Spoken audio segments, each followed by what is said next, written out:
작년 말에 한국 목회자 협의회에서 코로나 후에 한국 교회를 이제 진단하는 모임을 가졌습니다. 한국 갤럽에서 나온 자료입니다. 몇 가지면 세 가지로 첫 번째, 지금 한국 사회가 탈종교화로 급격히 흐르고 있다는 사실입니다. 한국에 지금 무종교인, 다시 말하면 우리 한국에 기독교, 불교, 유교, 이슬람교 등등 있지만 탈종교화로 인해 가지고 무종교인, 종교를 갖지 않은 사람들이 약 한 62%. 심각합니다. 두 번째, 우리 개신교, 우리가 흔히 기독교라 그러지만 개신교회가 한 750만 명, 그 중에 교회를 나가지 않는다고 한 가난한 성도가 약 한 200만 명, 이단이 한 80 내지 100만 명. 세 번째가 많은 목회자들이 출석이나 헌금을 볼 때 공적 예배가 약 한 80% 돌아왔다고 봅니다. 굉장히 샤킹하며 어두운 상태가 아닌가 생각합니다. 자, 그러면 이 상황에서 진단은 많이 있지만 어떻게 한국 교회가 회복될까? 어떻게 하면 한국 교회가 회복될까? 많은 사람들이 방법이 진단을 하지만 많은 방법이 있습니다만 30대, 40대를 잡아야 된다. 찬양을 뜨겁게 해야 된다. 여러 가지가 있을 수 있죠. 그 중에 저는 생각할 때 주일 예배의 활성화, 주일 예배가 살아야 된다. 대다수 교인들이 주일 예배를 경배시하는 이 풍토가 많이 생깁니다. 주일 예배가 회복되어야 된다. 생각합니다. 그래서 오늘 말씀은 예배에 대한 것인데 육하 원칙에 의하여서 말씀을 전합니다. 그래서 제목을 하나님을 어떻게 예배하는가, 따라가겠습니다. 시작. 하나님을 어떻게 예배하는가. 자, 첫 번째 왓입니다. 예배의 정의, 예배의 정의. 도대체 예배가 뭐냐 말이에요. 영어로 보면 예배는 worship 해가지고 가치 있는 것에 무언가를 드린다는 거예요.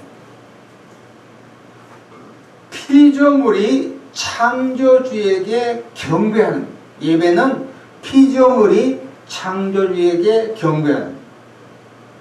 광물, 식물, 동물, 만물의 영장인 인간이 하나님께 경배하는 거예요. 시편 95편 6절에 오라 우리가 굽혀 경배하며 우리를 지으신 여호와 앞에 무릎을 꿇자. 여기서 굽힌다, 무릎을 꿇는다. 아주 의미가 있는 이야기가 아닐 수 없습니다. 그래서 여기 최근에 안 나오지만 목사님이 그때 예배를 보는 게 맞습니까? 예배를 드리는 것이 맞습니까? 당연히 예배는 보는 것이 아니라 예배는 드리는 거죠. 요새 건국 전쟁? 100만이 넘었죠. 그래서 사람들이 예배를 건국 영화를 보자. 영화를 볼 수가 있죠.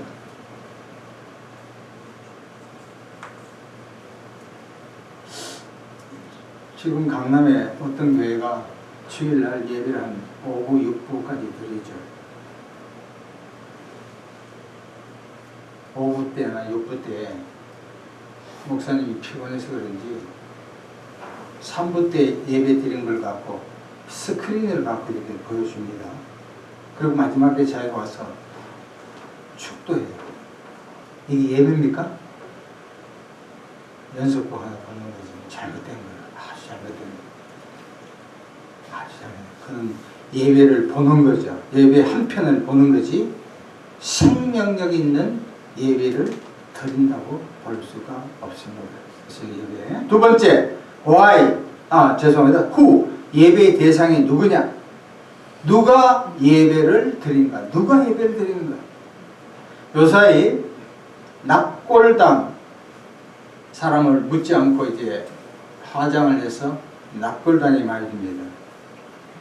우리나라에 개, 고양이도 납골당을 만듭니다. 우리나라 개가 한 1600만 마리가 됩니다. 얼마 전, 오래전이지만 우리 교회도 개를 갖고 온 자매님도 계셨는데 개가 막 하니까 개의 신경을 들다 보니까 한 게 예배가 아닙니다. 이 예배 드릴 수 있는 대상은 예수 그리스도의 피로 구원받은 그리스도인만이 예배를 드릴 수가 있는 것입니다. 식물도 하나님께 동물 안 됩니다. 어떤 교회가 아주 개를 사랑하는 사람이 있었어요. 권사님이신데 그 교회 갑자기 질병으로 죽고 말았어요.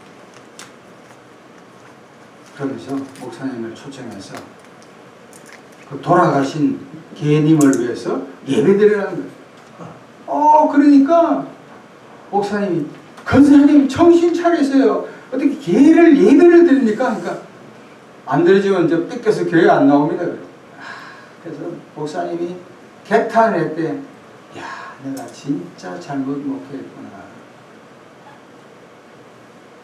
미국에서는 개님이 돌아가면 개님을 위해서 유산까지도 합니다. 참, 보통 문제 아니에요. 그래서 최근에 두란노에서 성경 공부하는 팀이 있었는데 어떤 여자 목사님이 강의 중에 끝나고 가르치는 구약 가르치는 목사님에게 이거 정립해야 된다. 혼자서 모르는 거지. 말도 안 돼. 어디 성경에 개 죽었다 해가지고 예배 드리고 정립하는 게 있습니다. 한참 모르는 거죠. 자, 세 번째 예배의 장소예요. where? 어디에서 예배를 드리는가? 요한복음 4장 21절 보면 예수님께서 이 산에도 말고 예루살렘에도 말고 거리심 산에도 예루살렘에도 말고 예배 장소는 사실 장소주의를 배격하는 거예요. 장소주의. 어떤 특정한 장소가 아니에요. 예를 들어 내가 어디에서 기도하면 잘 될 수가 있어요. 연초에도 기도원 갔다 왔는데 잘 될 수 있어요. 근데 또 사람들을 자꾸 알기 시작하고 내보고 전화번호를 달라니까 또 그것도 방해되더라고요. 이 장소주의를 탈피하는 거예요. 첫 번째 예배 장소는 공적 예배 장소도 있고 개인적인 예배 장소가 있는데 공적 예배 장소는 자기가 하나님이 보낸 그 지역 교회에 가야 돼요. 두 번째 개인 예배는 가정, 직장, 군대, 일터, 전철, 버스 어디선 간에 일주일 내내 예배를 드릴 수가 있습니다. 네 번째는 예배의 시간이요. when? 언제 예배를 드리면 좋겠는가? 언제 예배를 드린가? 마태복음 28장 1절에 안식 후 첫날 일요일 주일이죠. 그래서 안식교회는 금요일인데 그건 구약적인 개념이고 유대적인 간섭이다. 그건 잘못된 거예요. 우리가 예배드린 시간은 예수님께서 죽음을 이기시고 부활한 날, 이게 바로 주일이에요. 주일. 그러면 이런 이야기 합니다. 내가 주일날 매주 일을 하는데 어떻게 해야 됩니까? 어떻게 해야 돼요? 월요일날 드려야 돼요? 한두 분은 익스큐즈 할 수가 있지만 죄송하지만 직장을 바꿔야 돼요. 목구멍이 포도청이지만 사실 그 직장 바꿔야 돼요. 어떻게든지 주일날 예배를 드려야 합니다. 빌리 그레이엄 목사님이 이런 이야기를 하는 걸 들었습니다. 어떤 교인이 목사님 주일날만 되면 또 농작물 돌보기 때문에 계속 문제가 생깁니다. 매주마다 그래요. 그래서 빌리 그레 목사님 그런 이야기 합니다. 아예 교회 소를 파세요. 예배에 방해된다는 파야 합니다. 다섯 번째는 예배의 이유, why. 왜 예배를 드리는가? 왜 예배를 드리는가? 두 가지 이유가 있습니다. 첫 번째, 창조주입니다. 창조주. 요한계시록 4장 11절에 우리 주 하나님이여 영광과 존귀와 권능을 받으시는 것이 합당하오니 주께서 만물을 지으신지라. 만물이 주의 뜻대로 있었고 또 지으심을 받았나이다 하더라. 창세기 1장 1절에 태초에 하나님이 천지를 창조했다. 다시 말하면 우리가 예배를 드리는 이유가 첫 번째가 하나님이 우주 만물 특별히 저와 여러분을 지었기 때문인 줄로 믿습니다. 그렇잖아요. 굉장히 중요한 게 창조주예요. In the beginning God created the world. 하나님이 세상을 창조했다. 창조주.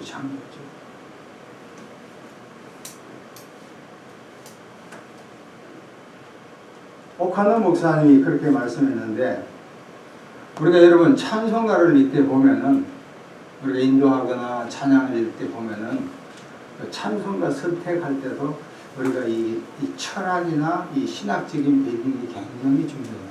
더 보면은 찬송가 이때 순서를 보면 예배를 드리고 경배 드리고 예배 드리고 그 다음에 삼일체 하나님이 있고 그 다음에는 내 개인적인 것이 쭉 있다고요. 근데 특별히 요사이 그 복음성가가 있어서 여러분 복음성가는 잠시 따뜻하게 데워지는 거예요. 음식 데피는 작용을 합니다.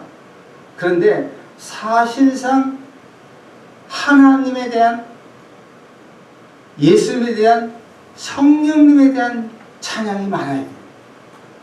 내가 예수를 믿었기 때문에 복받는 순복음적인 그것도 뜨겁지만 그건 잠시 뜨거운 거예요. 사실 우리가 복을 받고 안 받고를 떠나서 본질적인 문제, 하나님의 살아계심, 예수님이 십자가에 죽으신 구속의 끝, 성령께서 나와 함께하는 이 삼일체 하나님에 대한 찬양이 많아야 된다는 거예요. 그러면서 옥 목사님이 그런 이야기를 했습니다. 왜 복음성가를 무시한 건 절대 아닙니다. 그렇지만 너무 순간적인 그런 감흥에 많이 젖냐. 십자가에 대한 찬양이 없다. 상당히 탁월한 탁견이라고 생각합니다. 그래서 우리가 예배를 드리는 첫 번째가 뭐라고요? 창조주다. 창조주. 우리를 지으셨다. 두 번째 구속주입니다. 요한계시록 5장 12절 보면 큰 음성을 이르되 죽임을 당한 어린 양은 능력과 부와 지혜와 힘과 존귀와 영광과 찬송을 받으시기에 합당하도다. 두 번째는 예수 그리스도를 찬양합니다. 예수 그리스도를 찬양합니다. 성경 어디에도 성령님을 찬양하는 건 많지가 않죠. 하나님, 예수님을 찬양하는 거죠. 그래서 창조주와 구속주다. 자, 오늘 이제 본문 봅니다. 요한복음 4장 23절이죠. 자, 요한복음 4장 23, 24 보겠습니다. 같이 읽겠습니다. 시작. 아버지께 참되게 예배하는 자들은 영과 진리로 예배할 때가 오나니 곧 이때라. 아버지께서는 자기에게 이렇게 예배하는 자를 찾으시느니라. 24절. 하나님은 영이시니 예배하는 자가 영과 진리로 예배할 때. 24절 한번 드리겠습니다. 시작. 하나님은 영이시니 예배하는 자가 영과 진리로 예배할지니라. 자, 어떻게 예배를 드리는가? 어떻게 예배를 드리는가?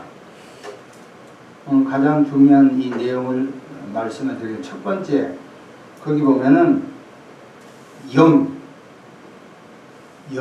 두 번째, 진리. 옛날 성경이 아마 10년 전에 진실로 나온 걸 알겠는데, 요 영은 뭐냐면은 킹 제임스 버전이나 NASB에서는 그냥 영어로 in spirit, small letter, 작은 글자로 spirit이에요. 그러나 저는 이걸 많은 책을 볼 때, NIV에서 나오는 capital, spirit, holy spirit, 킹 제임스 버전 홀리 고스트라 하는데, 이 성령으로 보는 게 낫겠다. 이게 내 주관적이에요. 사람이 2분법도 있고 3분법이 있지만 영과 혼과 육일 수 있겠지만 하여튼 그거보다도 여기는 성령으로 해석하는 것이 좋지 않겠느냐. 여기 보면은 NIV 뉴킹 제임스 버전에서는 in the spirit, 그러니까 성령으로 합니다. 저는 이걸 선택하기 때문에 첫 번째 성령으로. 다시 말하면 여러분 보세요. 오늘 매우 중요합니다. 성령이 인도하는 예배가 돼요. 누가 설교를 뭐 잘하고 안 하고, 누가 특송을 잘하고 못하고, 오늘 은혜로운 대표기도 했지만 그건 하등의 준비가, 그건 하등의 중요한 게 아니에요. 로이드 존슨은 여기서 성령이 주관하는 예배가 돼요. 누가 주관한다고요? 성령이요, 성령. 성령이 인도하고, 성령이 역사하고, 성령이 함께하고, 성령께서 충만하고, 성령이 함께한 예배가 될 때 하나님이 기뻐 받으시는 줄로 믿습니다.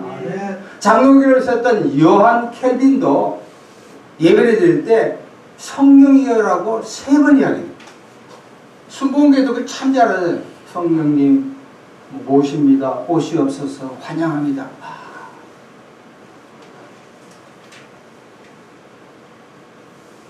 만약 우리가 성령을 도외시하고 성령을 무시하고 성령의 존재 자체를 인정하지 아니하고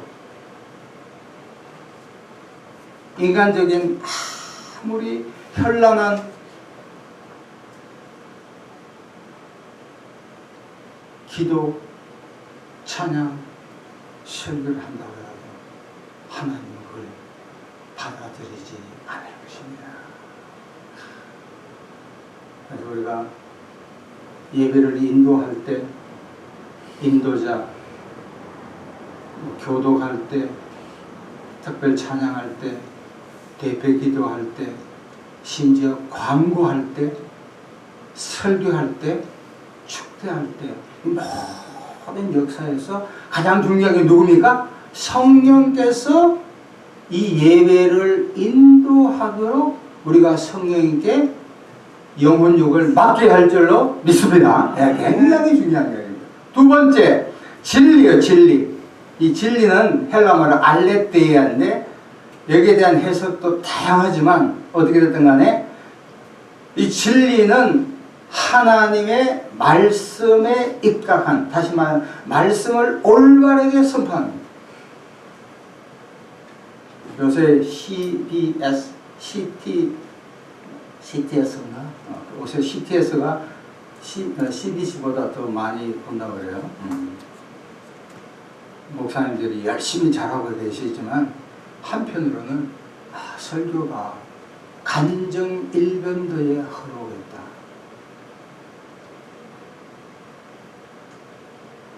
청중의 흥미를 조장하고 있다. 이런 설교가 적지 않습니다. 성경적인 설교, 그러니까 성경에 대한 그 철학이 있는 설교. 데살로니가전서 2장 13절에 이거 한번 꼭 찾아보겠습니다. 페이지에 330페이지. 데살로니가전서 2장 13절 페이지 330페이지. 자, 우리 같이 읽읍시다. 시작. 이러므로 우리가 하나님께 끊임없이 감사하면 너희가 우리에게 들은 바 하나님의 말씀을 받을 때에 사람의 말로 받지 아니하고 하나님의 말씀으로 받음이니 진실로 그러하도다. 이 말씀이 또한 너희 믿는 자 가운데 어때요? 역사하리라. 말씀을 조금 설명합니다. 바울이 데살로니가 교회에 약 한 3주 21일 정도 거했지만 그 데살로니가에서 수많은 역사가 일어났다는 그 이유가 13절에 나타나는데 너희가 우리에게 들은 바 하나님의 말씀, 그러니까 바울 일행이 전했던 그 말씀을 데살로니가 교인들이 사람의 말로 듣지 아니하고 하나님의 말씀으로 들었다는 거예요. 자, 그럴 때 이 말씀이 너희 믿는 자 가운데 어떻게 한다고요? 역사했다. 역사했다는 히스토리가 아닌 다시 말하면 죽은 자를 살리며 없는 걸 있게 하며 어렵고 힘들게 살아간 사람들에게 예수로 인하여 기쁨과 소망과 새로운 삶의 원동력을 얻을 수 있다고 믿습니다. 말씀은 대단히 중요합니다.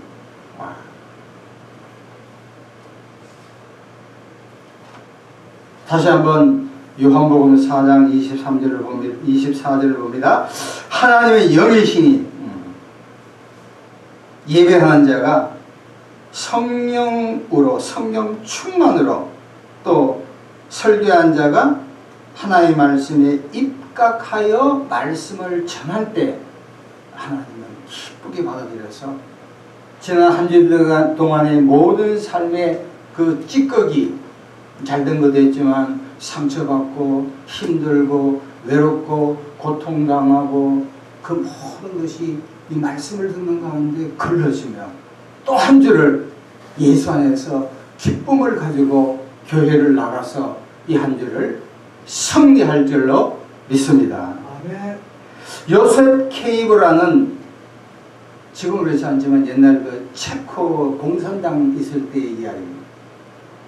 이 사람은 체코슬로바키아에 사는데 교회가 그 당시 많지 않아서 대단히 멀었어요. 수도가 프라하인데 무려 아침에 일찍 일어나서 교회 가는데 기차를 타는데 2시간 반 예배를 드리고 공원에서 도시락을 까먹고 오후 예배를 드리고 다시금 자기 집에 가는데 2시간 반 하루 종일 왔다 갔다 하면서 예배를 드려요. 자기 아버지는 공산주의자, 자기 엄마는 신실한 그리스도인. 그래서 나중에 이 사람이 간증하는 내가 공산주의 그 치하에서도 내가 주일날만큼은 하나님께 예배를 드리기 때문에 너무 기뻐요. 건면합니다. 이 TV를 이 동영상을 보신 분들 가운데 적지 않은 분들이 나 홀로 예배드린 것이 굉장히 지금 많아요. 가난한 교인들 여러 가지 시험을 들음으로 뭐 여러 가지 이유가 있겠죠. 그런데 유튜브 보는 것이 사실 말씀의 지식은 얻을 수 있지만 예배드리는 건 아니라고 생각해요. 코로나가 이제 핑계가 될 수가 없습니다. 예배는 가까웠든 멀든 간에 자기가 힘들고 수고해가지고 교회에 나가 자기가 정한 교회에 가서 예배를 드려야 돼요.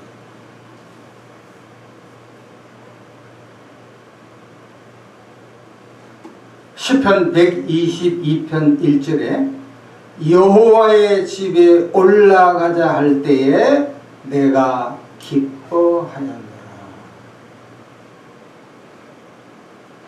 이 한 주뿐만 아니라 우리가 살아생전 걸을 수 있다면 그때까지 우리가 자기가 정한 교회에서 예배를 드려서 영성을 쌓아서 남은 우리 모든 생애를 예수 안에서 기뻐하기를 간절히 기도합니다. 아멘. 다 같이 한번 통성으로 우리 기도하겠습니다. 매주일 주일 예배에 마음과 뜻과 정성을 다하여 예배 드릴 수 있는 믿음을 달라고 다 같이 주여 삼창하고 기도하겠습니다. 주여